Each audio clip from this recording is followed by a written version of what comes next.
yang pemberlakuan PSBB di Jakarta ini seperti apa. Insya Allah mudah-mudahan yang terbaik ya. Kita doakan selalu dan mengikuti himbauan dan anjuran dari pemerintah. Karena memang kita tinggal di DKI, kita berarti ketika Pemprov DKI Pak Gubernur menyampaikan tentang PSBB ini, kami akan mengikuti dengan semaksimal mungkin. Dan mudah-mudahan ini adalah jalan terbaik untuk kita semua sebagai warga DKI juga. Salah satu ikhtiar juga ya untuk mengurangi dan menekan jumlah penularan virus ini gitu. Walaupun berat bagi hampir semua orang karena menyangkut ekonomi dan lainnya, tapi ya mudah-mudahan ikhtiar kita ini membuahkan hasil gitu. Amin. Terus kedua yang itu aja langsung sebaiknya di kota lain. Oke. Kalau ditanya sebaiknya dilakukan di kota lain atau enggak, pemerintah mungkin yang insya Allah lebih tahu dan maksudnya yang memang di bidangnya sayang ya. Dalam arti kan pasti pemerintah kalau di DKI kan Pemprov DKI pasti sudah berkomunikasi dengan ahli-ahli medis ya untuk soal ini, bagaimana cara menekan wabah ini semakin besar, bagaimana cara menguranginya dan lain-lain. Pasti sudah berbicara dan berkomunikasi insya Allah ya. Nah jadi kalau kami sebagai warga di DKI sih kita mengikuti saja. Tapi kalau misalnya ditanya kalau untuk di luar diserahin sama pemimpin masing-masing juga. Ya, kepala daerah masing-masing. Kepala daerah masing-masing juga yang pasti udah berhubungan sama ahli medis dan komunikasi sama pusat gitu. Oke. Mana ya? Masih melihat dampak lain selain kesehatan yang begitu besar seperti ekonomi dan seperti apa?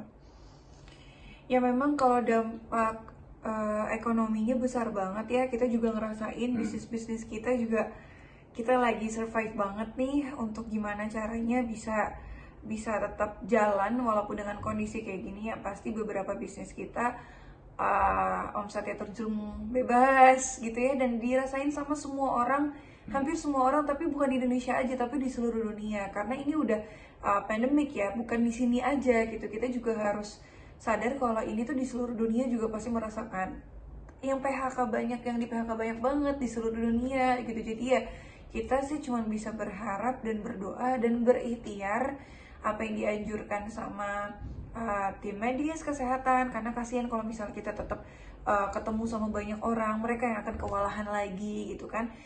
Kita juga udah dapat anjuran dari presiden juga untuk kita membantu mereka dengan cara kita di rumah aja, mengurangi aktivitas. Makanya aku sedih kalau ada berita-berita yang orang kok tetap ada ngumpul-ngumpul ya, padahal mereka udah dirumahkan dari perusahaannya. Maksudnya udah ada yang WFH juga tapi tetap hangout sama teman-temannya. Menurut aku itu nggak disiplin gitu.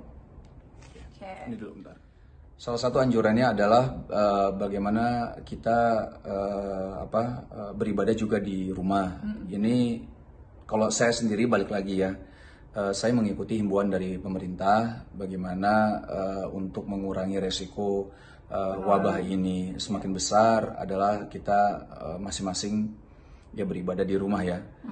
Memang sedih kalau dibilang, apalagi misalnya kita sebagai umat Islam tiap hari Jumat itu kan kami bertemu dengan banyak saudara-saudara kami di masjid gitu kan, ataupun sholat fardu yang biasa kami lakukan juga, ketemu sama saudara-saudara tetangga-tetangga di masjid, di musola, itu tidak bisa kami lakukan. Sedih-sedih, apalagi nanti di bulan puasa, taraweh, sholat id gitu kan, itu yang kita bisa kumpul dan mungkin dari tetangga-tetangga yang mungkin jauh bisa kumpul di satu masjid yang bareng-bareng besar gitu. Terancam tidak bisa.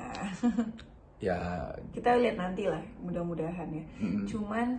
Cuman kita juga kan udah dihimbau dari banyak ustadz juga yang lebih ahli dalam agama gitu dibanding kitanya. Kalau mereka juga udah ngajarin yang kasih himbauan, gak apa-apa dalam kondisi kayak gini kita sholat di rumah aja, sholat fardu, sholat taraweh, terus sholat Jumat juga nggak apa-apa gitu. Jadi ya udah, ini kan bentuk ikhtiar kita juga di rumah gitu.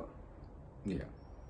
Seperti untuk aktivitas kayak Wisnu kan biasanya ngantor, sekarang udah WFH atau work from home, banyak banget sebenarnya kita udah dimanjakan sama teknologi sebenarnya yang bisa kita manfaatkan gitu, kayak meeting online, komunikasi online, telepon, semuanya bisa. Cuman gak bisa kita pungkiri banyak banget di luar sana masih yang mencari nafkah yang nggak bisa kerja dari rumah kayak kita gitu. Jadi kita juga nggak bisa pukul rata membuli mereka. Tapi kalau yang aku sesalkan itu yang udah di WFH dari kantornya tapi mereka masih keluar gitu untuk senang-senang sama teman-teman sebagai kayak gitu ya. Itu yang namanya melanggar gitu. Jadi ya antisipasinya sih mencoba untuk menekan kegiatan di luar gitu aja sih. Sebenarnya kayak aku nih, aku kangen sama keluarga. Aku udah lama banget gak ketemu keluarga besar.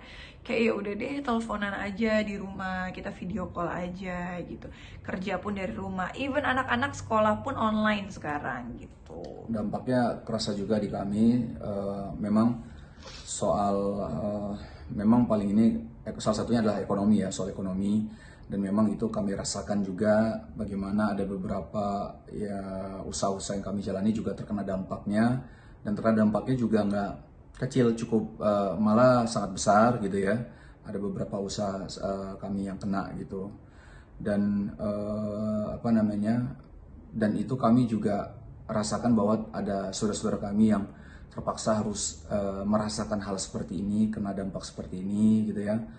Ya saling bantu satu sama lain udah pasti kita insya Allah kita akan jalankan bersama ya, seperti kita mengangkat satu konten tentang donasi gitu ya. Mudah-mudahan itu bisa disalurkan dengan baik. Kita juga jangan pernah lupa berdoa, bagaimanapun juga yang bisa menghentikan ini semua insya Allah yang bisa menghentikan ini semua kan hanya Allah gitu ya. Dan kami berharap ini semua cepat berakhir, dan balik lagi ikhtiar yang terbaik maksimal, yaitu apa yang dihimbaukan oleh para ustadz, pemerintah, bahwa kita harus benar-benar disiplin dan patuh, ya kita ikuti. Ini untuk kebaikan bersama insya Allah. Ya, makasih.